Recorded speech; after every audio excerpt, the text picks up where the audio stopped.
Today's episode is all about you, the homeschool mom and the homeschool dad. I highly encourage you to have your husband listen to this episode as well. In the homeschool world, there's a lot of talk about the kids. Pretty much everything seems to focus on the kids, their curriculum and their schedule, their rhythm and their activities. And they definitely need to deschool as well. But the family culture, the feel of your home, the vision for your family and your homeschool, and the direction that you want to take your family trickles down from mom and dad. And so today, I want to give you the steps so you can homeschool with a de-schooled mind. Welcome to Little by Little Homeschool Podcast, where you'll learn tips and strategies that will empower you to home educate your children.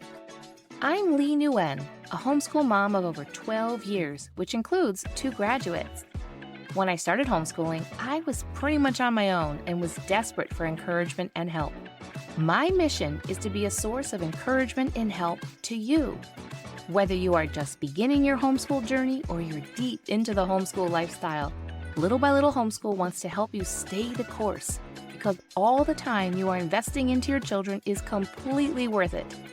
If you're ready to take your homeschool to new levels, keep listening. We're going to start off here, and I want to clear up a couple of terms, 2 specific terms that tend to get confused in the homeschool world, and more so if you are just beginning or the beginning journey of your homeschool, or just kind of pulling your head out of the deep trenches of maybe having young kids and getting into all of these terms. You might start to hear these and be a little bit confused. I've even run into parents who have been homeschooling for a very long time and get confused, specifically with 2 terms, and that is deschool versus unschool. Let's start with unschool. Unschooling is an approach to homeschooling. It is a method and a way of homeschooling. I did do an entire episode about unschooling, and I will link that in the show notes for you so you can get just a deeper understanding of that. Deschooling, I am going to pull a definition from homeschool.com. Now, you can't find necessarily this, or at least I didn't find it, in a dictionary, the definition of deschool. It's kind of a new term, so I'm going to read from homeschool.com, and it says that deschooling is about learning how to learn outside the classroom. Deschooling is a process for children and parents alike when transitioning from traditional school to homeschooling. Now, you might have children that are young and small and have never been in school at all. There's still some deschooling they need to do because they are seeing a model of education on TV shows, on movies, on whatever screens, and hearing this from other people. You, even though you specifically are not transitioning yourself from traditional school, you might be transitioning your children, but even if your kids are young, you are transitioning your mind from a traditional school approach to homeschooling. So hopefully that clears that up a little bit and you understand more what those 2 terms are and how really theoretically they're talking about very different things. I could speak for a very long time on the history, on the purpose, and then the current issues with the school system. And I know that you might find that as interesting as I do, but I feel like as we head into this homeschool year, it's more important for me, instead of bringing down something, I want to bring you up. And I want to give you specific guidance on how to start this homeschool year strong with having some deschooling in place and then being aware of that because it is a process. So today we are not going to get into the history. We're not going to get into necessarily putting down or talking about the negative side of the school system. I've done that a little bit, and sometimes I'm like, okay, I gotta go a little bit easy here because not everybody is bad in the school system. It's just this understanding that it is a system and it isn't always functioning to the best that we as people, as imagers of God, those that are created in the image of God, really do need. So I know that there can be a lot of excitement with a new homeschool year, and especially if you are about to start your very first homeschool year. Congratulations, first of all. But the excitement of homeschooling gets us going as parents and gets us started from the very beginning, the beginning of our homeschool journey, and it can get us started at the beginning of a new homeschool year. But having clarity for your homeschool and your family and having a bigger vision is what is going to keep you going. That excitement is going to come and go. And deschooling is of utmost importance in order to have that bigger vision and to know why you're doing what you are doing. When I started homeschooling my kiddos, I had not a clue of either of these terms that I mentioned that we were talking about the different definitions of deschooling and unschooling and how they're vastly different things. But it's only really probably been in the past 5 years that maybe I pulled my head out of the sand and started to become aware of the deeper need to think differently about school and about education. I was coming at our homeschool from a place of fear of not equipping my children, them not being ready for the real world, even though they are currently always living in the real world as homeschoolers. And it held me back. And once I started to dive into this process of deschooling, I am just feeling so liberated and so free. And I can see that, as I mentioned earlier, it trickles down. The fact that I don't have this fear holding me back, my kids have felt like they can really explore education more and they feel more empowered and they feel more free and more at peace to be able to pursue education and to think about things differently. I have done some episodes. One I'm specifically thinking of about school versus education. I don't remember which number off the top of my head, but I will drop the link for that in the show notes. So I highly encourage you to listen to that one as well. So listen to this one and the other one, maybe both of you and your husband to listen to both of them so you're on the same page and you can have some really great conversations. Let's talk about those steps that I mentioned. I actually have 5 steps here for mom and dad to begin and or continue deschooling. You're going to start this process. Maybe you've already started it, but say you're starting this right now. It's going to seem all brand new to you. And I have seen for myself and I have seen in others that it's just is a cycle. You continually sometimes have to go back a couple of steps or maybe go back to the beginning and have to continue to remind ourselves of these couple of steps and just how we view school and education because you most likely spent your kindergarten through 12th grade, so that's 13 years of your life in a school system, whether that is private or public, it's all set up basically the same way. And then if you went on to college, maybe you got your associates, you can add 2 more years to that. Maybe you got your bachelor's, you can add 4 more years to that. You got your master's and who knows whatever else, you can add more to that. And I feel like sometimes the higher ed gets a little bit different, but let's just focus on saying that you spent 13 years. You have about 13 years of having to undo and unravel, and those are really formative years. And that's when the tone for what you think is how you can learn best or how education has to happen really becomes grooves within our mind. So that is step 1 is to become aware. That is exactly what I have been doing with you right now. You didn't even know that you were doing step 1. And if you've been listening to Little by Little Homeschool podcast, I've been kind of probably secretly and not so secretly and very openly at times deschooling you, helping you to think about things differently. So be aware of the fact that the school is a system and it is put together and backed by the government and different boards and apparently experts. And if you really just even dive into, and I promise we're not going to be bashing something, but just dive into the Common Core and who was behind that, but not also, but who were those that were on the committee, I guess it was. And just look at where their interests are and how much really were they involved in education before, and look at the textbook companies and all of that. There's just so much, but become aware that education can happen differently and become aware that your mind is most likely stuck in a way, in a process of thinking it has to happen a certain way. You might have a child or two that you're looking at and saying, wow, okay, they're really pushing me to think of this differently. I have definitely one of those children who really pushed me out of the box, and I had to start thinking about things differently, or it was going to affect our relationship.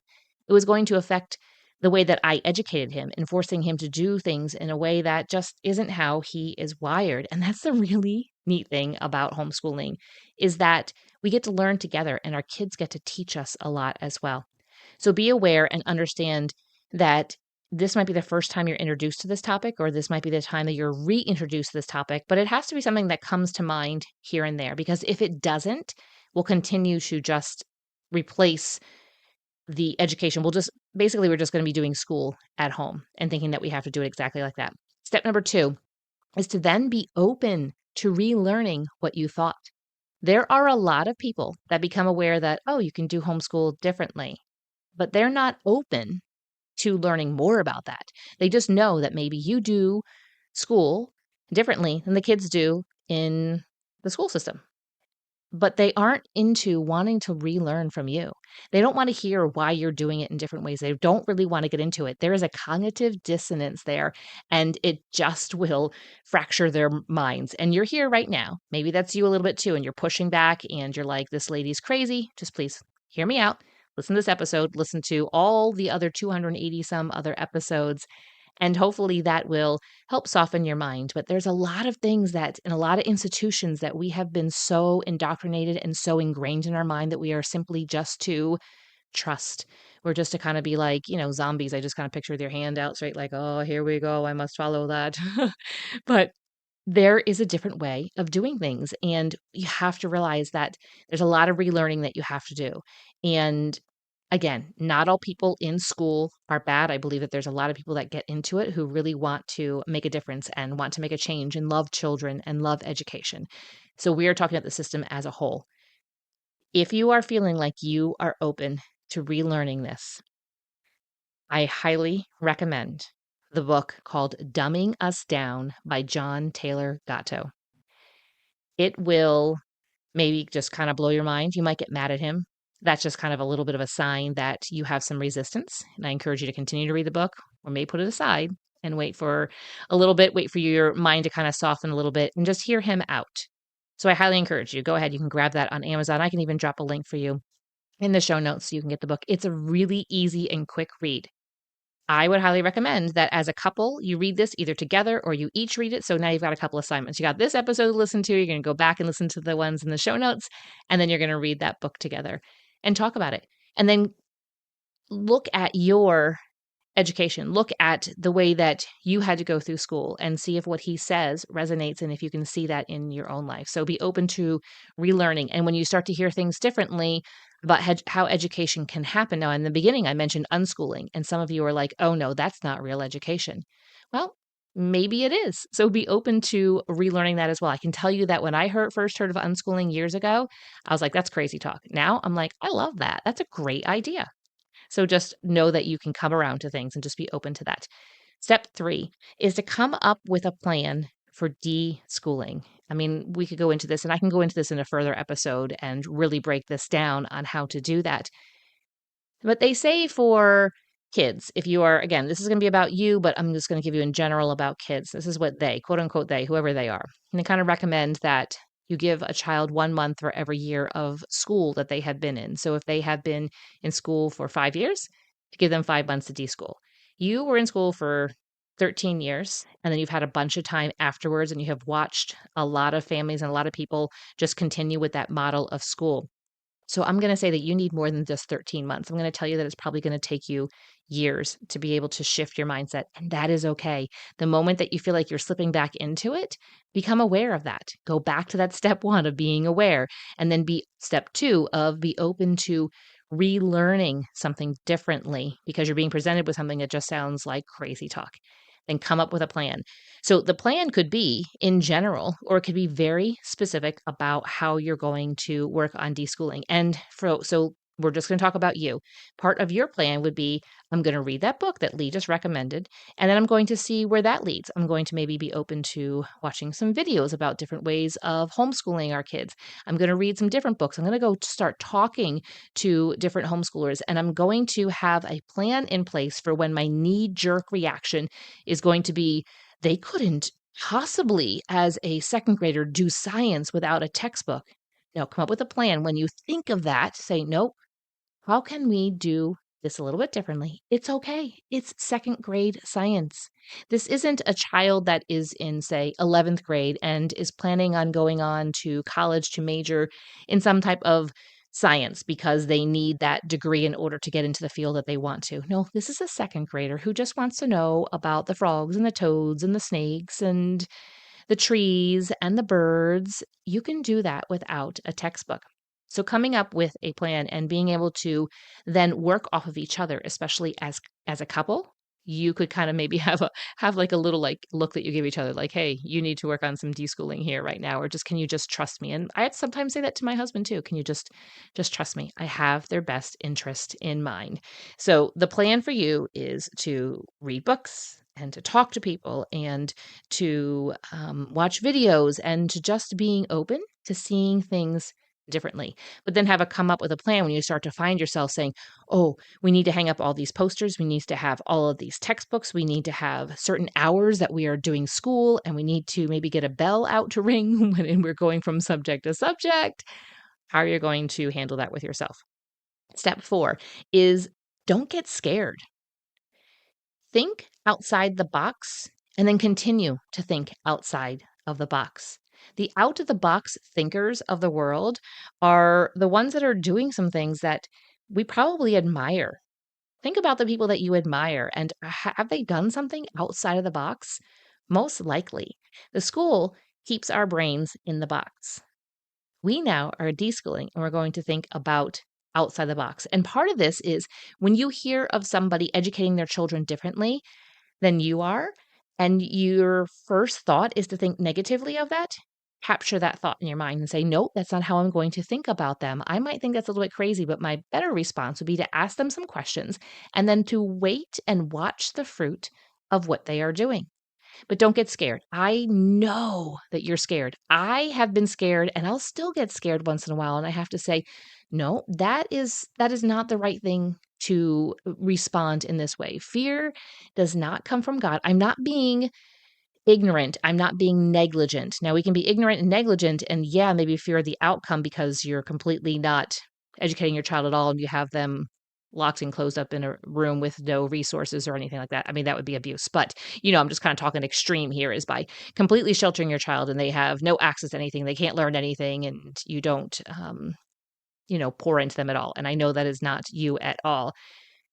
If you are doing even just a handful more than that, your child is going to be fine. Don't be scared. That is your deschooling that's saying, hey, ding, ding, ding, ding, ding, I've got to do some of that. And step 5 is for you as mom and dad is to either start and or continue to learn and educate yourself, not just about deschooling. Today is the focus of learning and educating yourself about deschooling, but about whatever it is. When you model to your kids that you are continually learning how to do things, they realize, oh, education doesn't just stop when I get that high school diploma or you get that letter of completion or whatever it is that your school will allow you to get, or you make up your own diploma, whatever it is. They don't say, oh, I'm just going to shut things off, because that is often a lot of the experience of people is that they stop continuing to learn about new things. What are you interested in? For me right now, in the past couple of years, I've learned how to podcast. And that's something I never thought that I would do. So here I am in my mid 40s, completely reinventing myself and wanting to pour into other moms and take the experience that I have had to be able to encourage others. And so my kids have been able to say, life doesn't end when I graduate high school at 18. It doesn't even end when I start having kids. I can go and do things even as I'm older because my mom has done it. So what is it that you are interested in? It could be gardening. It could be baking. It could be decorating. It could be getting a part-time job. It could be starting your own podcast. It could be learning how to do something maybe with technology or something out in the world or starting a Bible study in your home. It doesn't matter what it is. Continue to learn and educate yourself, even if it's just reading some books and telling your kids some things that you have learned that you didn't know about, say, about history or science, letting them know that education is a lifelong process. And that is the biggest thing I think that deschooling can give us as parents. If you have enjoyed this episode, I think you're also going to enjoy the private Facebook group where you get to interact with other moms who are on the same journey as you. You can join that group with the link in the show notes. And as always, I so appreciate you and I thank you so much for listening to Little by Little Homeschool Podcast. I'll see you back here soon. Thank you for listening, friend. I'd love to connect with you more. You can find social media links in the show notes and share this episode with a friend who could use a boost to her homeschool. See you back here real soon.